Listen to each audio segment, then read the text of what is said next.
Muy buenos días, iglesia. Para mí es una bendición muy grande una vez más poderlos acompañar con una palabra. Estamos en una serie sobre el libro de Hebreo, la carta a los hebreos.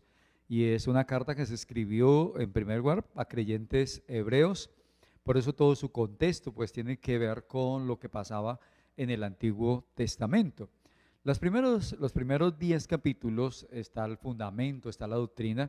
Y los últimos 3 capítulos está la parte práctica, la practicidad de la vida cristiana. Como les dije, es una carta enfocada a los creyentes hebreos. En el primer capítulo, la Biblia dice así: Dios, habiendo hablado muchas veces y de muchas maneras en otro tiempo a los padres por los profetas, en estos potreros días nos ha hablado por el Hijo, a quien constituyó heredero de todo y por quien asimismo hizo el universo, el cual, siendo el resplandor de su gloria y la imagen misma de su sustancia, y quien sustenta todas las cosas con la palabra de su poder, habiendo efectuado la purificación de nuestros pecados por medio de sí mismo, se sentó a la diestra de la majestad en las alturas, hecho tanto superior a los ángeles, cuando heredó más excelente nombre que ellos. Y hoy vamos a dejar la lectura hasta este versículo, pero les recomiendo que se lean el libro, la carta a los hebreos, que es una carta muy bonita, de una profundidad en la Biblia, tal vez la más importante, pues recoge todo lo que Dios hizo. Para hacerles un pequeño resumen, en la entrega anterior definimos que la Biblia da como por hecho la existencia de Dios, Dios habiendo hablado. La segunda es que Dios habla, ¿sí? Ah, de muchas maneras y usó a muchos hombres para traer los mensajes, pero que finalmente nos ha hablado en el Hijo, a quien constituyó heredero de todos. Y entonces vamos a ver hoy como siete declaraciones que nos hablan de la superioridad de Cristo. Cristo superior a Moisés, superior a la ley, superior a los ritos, superior a todas las figuras del Antiguo Testamento. Así que cada que usted abre la Biblia se va a dar cuenta que Jesús es más grande, que es superior, y su superioridad pues se va a manifestar en estas 7 declaraciones que hace escribiendo a los hebreos. ¿Por qué le hace a los hebreos? Porque ellos tenían su confianza y su credibilidad en la ley y en sus rituales, y para ellos todo era muy importante, pero muchos no habían entendido que todo eso era sombra y figura de lo que va a venir. Por ejemplo, ellos creían mucho en los profetas y amaban, y para ellos era, oh, el profeta Elías, el profeta Isaías, el profeta Samuel. Pero cuando dice que Cristo es superior a los profetas, entonces ahí comienza a ver cómo hay que sustentárselo a ellos. Recuerde que esta carta es dirigida a los hebreos. Y lo primero que encontramos es, la declaración que hace es: a quien constituyó heredero de todo, a quien constituyó heredero de todo. Cristo, el heredero de todo. Pero nos preguntamos al leer, por ejemplo, el Evangelio de Juan, en el capítulo 1 y versículo 3 dice que por él fueron creadas todas las cosas, todo lo que existe, y nada de lo que ha sido creado fue hecho sin su voluntad, es decir, todos por medio de él. En otras palabras, que él es el dueño de todo. Entonces la pregunta es: si él es el dueño de todo, ¿cómo puede ser a la vez el heredero? Pues tenemos que recordar que cuando Dios creó al hombre y lo puso en el huerto del Edén, Dios no solamente le dijo, bueno, si hay un jardinero, un conserje, alguien que guarda, que recoge las hojas, los frutos y que mantiene bien bonito el lugar y aseado, ese es su trabajo. No, sino que cuando Dios creó al hombre, en Génesis 1:26 dice que hagamos al hombre a nuestra imagen, a nuestra semejanza, y le da una comisión: gobierne sobre todas las cosas, sobre las aves, sobre las bestias, sobre toda criatura. En otras palabras, le da autoridad, ¿sí? Le da autoridad. Y Adán tenía autoridad. Adán estaba lleno de la gloria de Dios. Adán era el representante de Dios en la tierra en ese momento. Y Adán no simplemente era el jardinero, el que guardaba el huerto, sino que tenía autoridad, tenía dominio. Algunos escritores y analistas de la palabra dicen que probablemente Adán simplemente hacía que sucedieran cosas. Es decir, que si necesitaba más calor, sencillamente hacía que sucediera, que se necesitaba que un poco más de humedad, en aquella época no llovía, entonces producía la humedad, le ponía los nombres a los animales. Adán tenía autoridad, estaba lleno de la gloria de Dios. Pero ¿cuándo se perdió toda esta belleza? Cuando Adán pecó, y entonces ahí se fue todo al piso, se perdió todo aquello. Cuando Jesús viene a la tierra, entonces Jesús viene a retomar, viene a, por decir, a rescatar lo que se había perdido, todo lo que la autoridad y el gobierno y la gracia y la gloria que Dios había puesto sobre el hombre, Jesús viene a retomarla. Así que cuando Jesús empieza su ministerio, ora por los enfermos y los enfermos se sanan, mostrando que tenía poder y autoridad sobre el cuerpo. Un día le sanó a una mujer que tenía joroba por 18 años y simplemente dio la palabra y se enderezó. Otro día un hombre tenía su mano seca y le restauró su mano. Y así podemos ver muchos milagros donde Jesús actuó y mostraba su poder, hacía que sucedieran cosas extraordinarias, pero también tenía poder sobre la naturaleza. Un día iba con sus discípulos en el mar de Galilea y se levantó una fuerte tormenta y los discípulos estaban asustados y lo despertaron: Señor, estás durmiendo, mira que aparecemos. Se levantó, reprendió los vientos y al mar le dio una orden y se cayó y se hizo una bonanza. La conclusión de ese pasaje es que muchos de sus discípulos dijeron: ¿quién es este que aún los vientos le obedecen? Ese es el Hijo de Dios. Multiplicaba los panes, tenía el poder para hacer que las cosas sucedieran, resucitaba a los muertos. Él es la vida, es la resurrección. Así de que Jesús tomó eso y se volvió el heredero de todo eso cuando asumió nuestra humanidad. Pero hay algo maravilloso que dice la Biblia en Romanos 8, y es que Él nos considera a nosotros herederos y coherederos. La palabra coheredero no quiere decir herederos igual o igual en herencia, sino que Él es el que tiene la herencia, pero nosotros participamos con Él.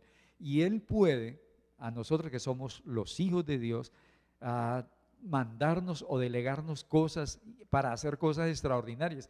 Y eso me entusiasma y eso también me hace temblar, en el sentido de que Dios nos ponga a hacer cosas que son tan grandes que a veces hacemos el ridículo, a veces hacemos, como dicen los muchachos, el oso. Pero cuando Dios nos llama a hacer cosas, estamos capacitados y Él nos puede enviar a cualquier lugar a hacer cosas extraordinarias porque somos coherederos con Él. Y ese Dios tan grande está con nosotros. Y esa es la primera declaración. Dios, Jesús, se convirtió en heredero de todas las cosas, siendo el dueño, pero al asumir nuestra naturaleza humana, retomó todo eso para darlo en favor del ser humano. Y eso es maravilloso y es poderoso. Pero la segunda cosa que aprendo, la segunda declaración que encontramos es que a quien constituyó heredero de todos, es la primera, pero luego dice también que el que hace posible, bueno, vamos a buscarlo por aquí porque me perdí un poquito, ahora sí, al que hace todas las cosas, aquí está en primer lugar, por quien asimismo hizo el universo, Hebreos 1:2.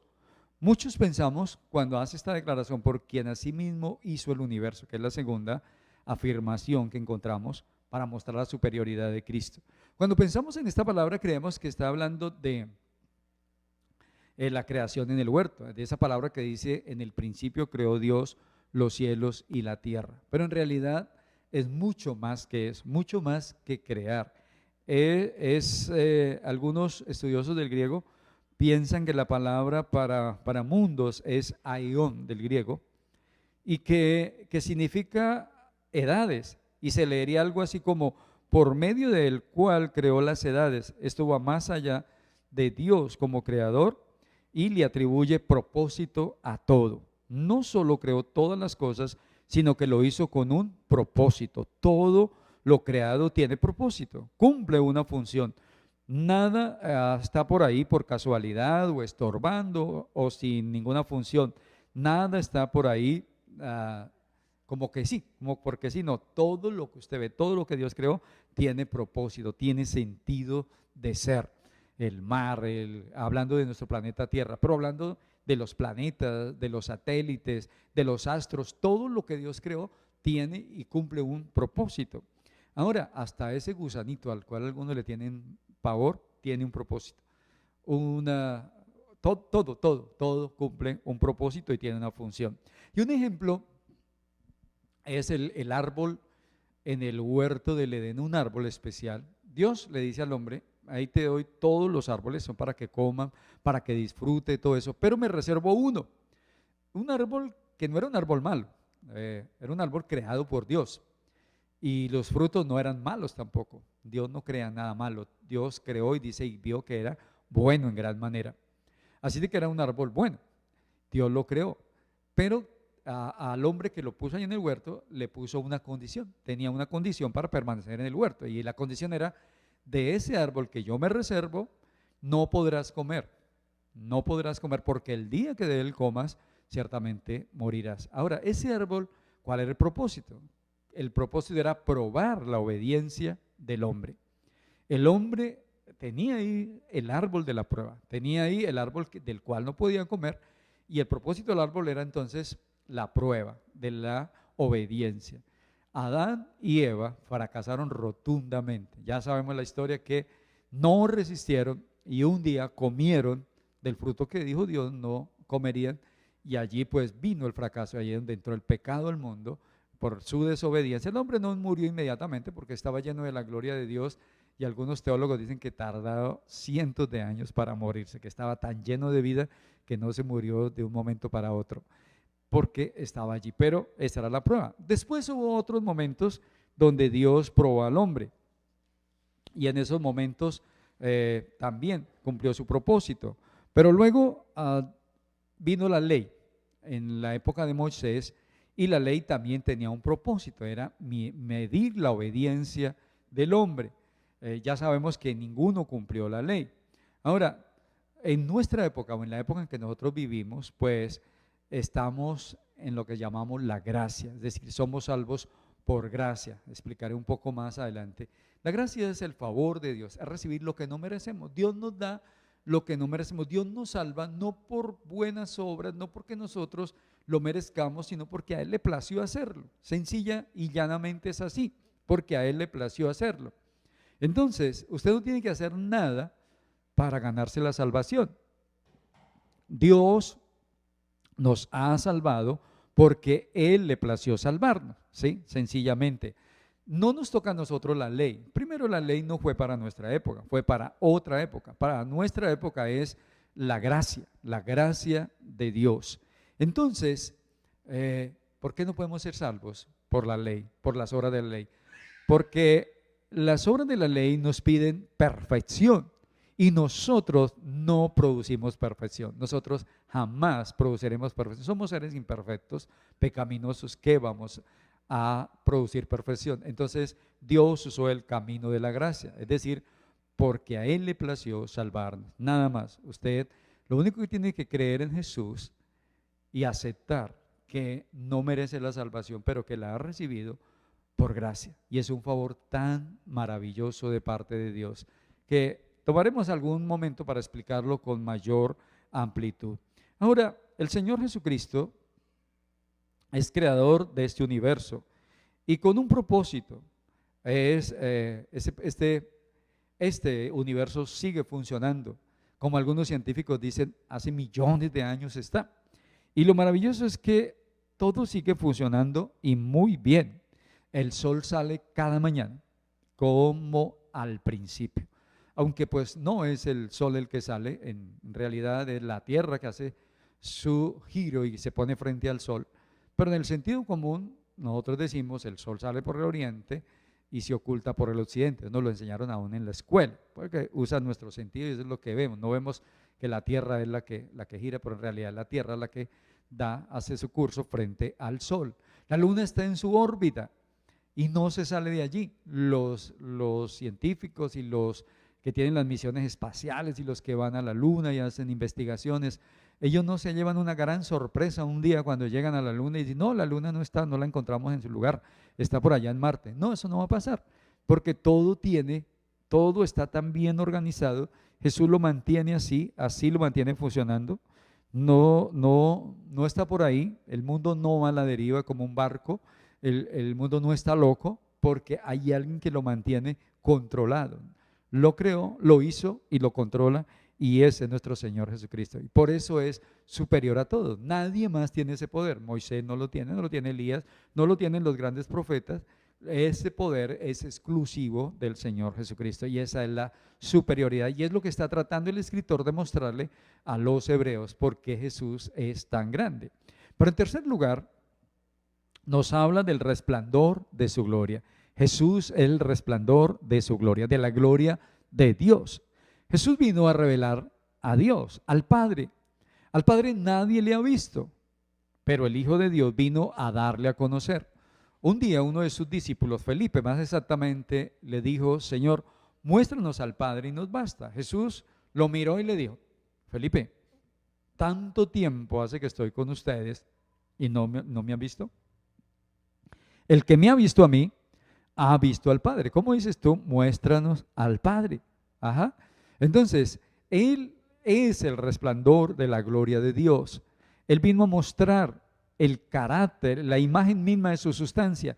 Esa palabra tiene que ver con carácter, el carácter de Dios. Jesús podía mostrar el carácter de Dios, la rectitud, la pureza, la justicia, ¿sí? Podía mostrar todo esto porque Jesús es Dios. En Él se veía el carácter. Ver al Padre, ver a Jesús, era lo mismo. Jesús en la tierra mostró al Padre. Jesús mostró su amor, mostró su justicia, mostró su rectitud, era el mismo en todas partes. A Jesús no se le acusaba de nada, nadie podía señalarle que me quedó debiendo, que lo vi por ahí mal parqueado. No, Jesús era el mismo cuando estaba orando, que cuando estaba con los discípulos, que cuando estaba ministrándole a las multitudes. Tenía la misma compasión, el mismo amor para todos. A los únicos que trataba un poco duro eran los fariseos, y era a aquellos religiosos que le imponían cosas a la gente pero no movían ni un dedo, y los llamaba hipócritas. Pero Jesús amaba a la gente y amó el mundo de tal manera que murió por ellos. El escritor, o mejor, el apóstol Pablo, que ese sí está reconocido, a los Colosenses capítulo 2, 9, dice: porque en Él, en Jesús, habita corporalmente toda la plenitud de la deidad. Eso quiere decir, en Cristo está completa la deidad. En Cristo, en Él habita toda la plenitud de la deidad. Deidad es divinidad. Recuerden, divinidad solo se le atribuye a Dios el Padre, Dios el Hijo y Dios el Espíritu Santo. No hay nadie más divino, aunque la gente usa esa palabra por ahí. No, ese vestido está divino, esa señora está divina, ese niño está divino. Es una manera de usar mal ese atributo que solo le corresponde a Dios. La divinidad es un atributo exclusivo de Dios. Entonces en Él habita la divinidad, la plenitud de la divinidad. Ahora, un día el Señor Jesucristo, ustedes los que han leído la Biblia recordarán que cogió a Pedro, Jacobo y Juan y se fue a un monte, se llamó el monte de la transfiguración. Allí se transfiguró delante de ellos, ¿sí? Sus vestidos resplandecieron, se hicieron blancos como el sol, y apareció Moisés y Elías, y Pedro estaba tan contento que le dijo a Jesús: hagamos tres enramadas, una para ti, una para Elías y otra para Moisés. Pero luego vino una voz del cielo que les dijo: este es mi hijo amado, a él oíd. Mientras estaban en eso, se desaparecieron Moisés y Elías, quedaron solos y luego bajaron, pero fue un momento de gloria. Cuando pensamos en la gloria de Dios y en el resplandor, al fulgurar como el sol, ¿sí? Ahora, el sol, si lo miramos de frente y nos acercamos, pues nos va a derretir, nos va a cegar, pero si estamos a una distancia prudente, nos va a calentar y va a ser beneficioso y nos va a dar vida. Nosotros en nuestra condición humana no podemos realmente encontrarnos cara a cara con Dios, desapareceríamos, porque nuestro cuerpo no puede resistir eso, pero en esa comunión a través de Jesús sí podemos experimentar su gloria. Y la gloria de Dios no solamente son fulgores y resplandores, sino también es esa manera de amar, esa verla en la creación, en las cosas hechas tan hermosas, en el misterio, en el agua que es vida, en las plantas, en los animales, en los árboles frutales, deleitarse uno viendo en las montañas. Es increíble mirando el mar, observando tanta belleza que Dios ha hecho en la sonrisa de un niño, en un niño recién nacido. Uno puede ver la vida, la esencia, la hermosura, la gloria de Dios allí. Pero luego una cuarta declaración, y esta cuarta declaración tiene que ver, o afirmación, tiene que ver con quien dice, y quien sustenta todas las cosas con la palabra de su poder. Quien sustenta todas las cosas con la palabra de su poder. Jesús con una palabra hizo que el universo existiera. ¿Quién lo creyera? Que ese pequeño niño que estuvo en los brazos de María, ¿sí? Ahí recién nacidito, esa pequeña criatura era Dios con nosotros. Y esa pequeña criatura tuvo el poder para crear el universo. Todo el universo que usted ve, los planetas, los satélites, los astros, todo lo que usted ve, lo que usted sabe, todo lo creó Él y lo creó para su gloria. Pero no solamente lo creó, Él lo mantiene todo en función, unido, ¿sí? Este mundo necesita un mantenimiento, así como un motor de un vehículo necesita un motor a gasolina o diésel, necesita una fuerza que la produce, una mezcla rica que está con el aceite, el combustible y el aire. Producen y lo mantiene funcionando todo el tiempo, todas las piezas, ¿sí? Los motores tienen válvulas, tienen pistones, tienen casquetes, tienen otro poco de cosas, tienen su parte eléctrica, su parte por donde se va a refrigerar, ya sea con aire o con líquido, con agua, y uno ve esa máquina, un reloj, usted mira un reloj y tiene muchísimas piezas y todas están unidas perfectamente y hay una energía que lo mantiene en movimiento, que es en este momento la batería, ¿sí? Una pequeña batería, una pila que llamamos comúnmente. Antiguamente eran de pulso, que con la vibración nuestra o con el latir de nuestro corazón, nunca lo supe, pero era el reloj de pulso. Pero más antiguo era el de cuerda. Uno le daba cuerda y ahí esa maquinita funcionaba. Pero desbarate usted un reloj y trate de armarlo. Es impresionante todas las piezas que tiene. El universo es así, está compuesto de muchas. Usted ha pensado en todo el poder, en toda la fuerza que se necesita para mantenerlo funcionando. Y ha funcionado, según los científicos, por miles de años. Miles de años ha estado funcionando y de hecho muy, pero muy bien. ¿Y quién lo ha hecho? Solo el Señor Jesucristo. Pero Él no solo lo creó, sino que también lo mantiene, lo sustenta. Y lo sustenta de una manera impresionante. Ahora, Él hace que a través de la ley de la gravedad, usted y yo nos mantengamos aquí en la tierra. ¿Sí? Si no existiera la ley de la gravedad, entonces seríamos como pequeñas partículas de icopor volando por todas partes, por el espacio. Pero Dios creó esa fuerza para sostenernos aquí en la tierra. Y esto es mayor, todo esto es mayor que todas las, es mayor que la misma creación del universo. Ver cómo Dios mantiene y sostiene su universo. En este instante Jesús está pendiente de que este universo funcione, de que la Tierra esté girando, de que los planetas estén haciendo su función, que la Luna esté en su órbita, proporcionando la energía. Dios está en control de todo. Jesús tiene y mantiene todo esto funcionando. Y ese Dios tan grande, ese Jesús tan grande, es superior a todos y está con nosotros. Es nuestro Señor, es nuestro Dios y nos ama. Y la última que vamos a ver por el día de hoy sería la quinta, y luego veremos la 6 y la 7 razón de por qué Jesús es más grande que todos los demás, ¿sí? Las 7 razones por las cuales Jesús es más grande, es superior, la superioridad de Jesús a todos los profetas. Recuerde que esta carta está enfocada hacia el pueblo judío y dice así: habiendo efectuado la purificación de nuestros pecados por medio de sí mismo. Es la siguiente declaración que lo hace superior. Ahora, nadie más en toda la historia ha podido limpiar nuestros pecados o ayudarnos. Si una persona se ofrece a decir, venga, yo le perdono sus pecados, está mintiendo. El único que puede perdonar pecados es Dios. Porque el pecado es una infracción de la ley de Dios. Las ofensas no las puedo, yo te ofendo y te pido perdón y tú me perdonas. Tú me ofendes, me pides perdón y yo te extiendo el perdón. El de la ofensa, pero el pecado es contra Dios, es infringir los principios, los mandamientos, lo que Dios ha establecido. Y ese es un problema entre Dios y el hombre. Ahora, Jesús nos proporcionó la limpieza y la purificación de nuestros pecados. Él recibió por nosotros el castigo de nuestros pecados, sufrió la cruz y recibió el menosprecio.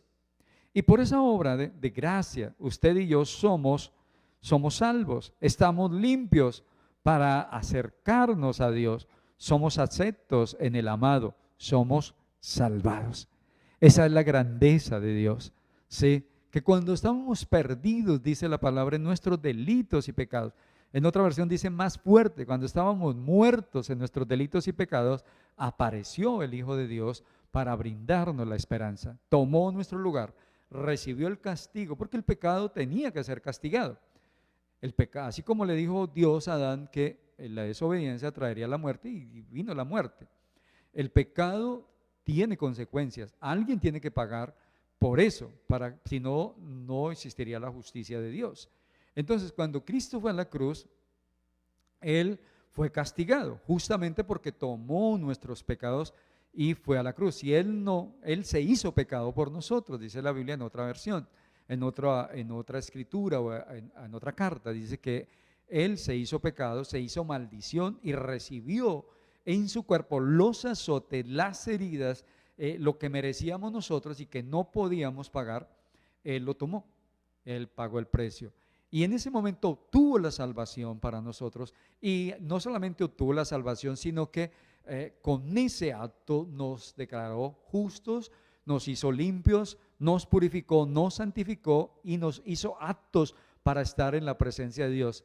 Más adelante vamos a encontrar en Hebreos 4 un pasaje que dice que nos acerquemos a Él confiadamente, al trono de la gracia, para hallar socorro o hallar gracia para el oportuno socorro. Nos podemos acercar confiadamente a Dios. Aquel que se encuentre hoy con Cristo, que se encuentre con el Evangelio, aquella persona que un día de estos se encuentre con el amor de Dios, con el llamado de Dios a la salvación y diga sí, porque hay que la salvación, ¿cómo se produce? ¿Sí? ¿Cómo se recibe este beneficio? Pues cuando yo me pongo atento al llamado de Dios, en ese instante que soy consciente que estoy perdido, pero que alguien me está ofreciendo el perdón, alguien me está llamando, ese alguien es Dios, ¿sí? Dios puede usar una señora, un joven, un niño para darnos el mensaje, y la respuesta al mensaje será determinante para que acontezca el milagro más grande, que es la salvación. El Evangelio nos ha revelado. Y entonces se cumple lo que dice en Juan 3:16. Porque de tal manera amó Dios al mundo, que ha dado a su Hijo unigénito, para que todo aquel que en Él cree no se pierda, mas tenga vida eterna. ¿Sí? Entonces, en el momento en que la persona es atraída por Dios, se le revela el Evangelio, se experimenta en su ser la conciencia de que está perdido y que es un pecador, pero a la vez se le abren los ojos y se da cuenta que frente a sí tiene la oportunidad de ser libre de la culpa, del pecado, de la condenación, y recibir la vida eterna, la salvación, y a retomar o iniciar mejor una comunión con Dios. En ese momento está sucediendo el milagro de la salvación. Ahora, eso no le pasa a todo el mundo. Hay gente que tiene religión, que tiene cosas, pero no se ha encontrado con el Evangelio. Así de que esto es maravilloso. Y amigo oyente, si usted hoy está experimentando ese deseo, si su corazón está siendo impactado por la palabra y usted siente ganas de venir a Jesús y reconocer al Señor, pues hoy es el día para que lo reciba en su corazón y le diga: Señor, haz tu obra en mí. Reconozco que soy un pecador y que te necesito. Y si usted realmente quiere cambiar, Dios lo va a transformar, lo va a cambiar. Y ahí se cumple todo eso. Si Dios hoy le habla al corazón, es porque lo quiere salvar. Y si usted responde sí a ese llamado, será salvo. Y todo esto nos muestra la superioridad de Jesús, el único que puede reconciliarnos con Dios, el único que puede perdonar nuestros pecados, santificarnos y ponernos en una vida nueva, es Cristo. Que el Todopoderoso los bendiga grandemente. Señor, muchas gracias en esta mañana, en el nombre de Jesús. Gracias por tu palabra. Gracias, Señor, por salvar a la gente. Gracias por enviarnos a Cristo, alguien superior, alguien tan grande, alguien capaz de retomar nuestra herencia, alguien capaz de mostrar el resplandor de su gloria, alguien capaz de crear el universo, alguien capaz de mantenerlo funcionando, alguien capaz de perdonar nuestros pecados. Gracias, Jesús, te amamos, te bendecimos y te damos todo el honor y la gloria. Amén. Querida iglesia y queridos amigos, Dios les bendiga grandemente y nos veremos pronto. Que el Todopoderoso los guarde.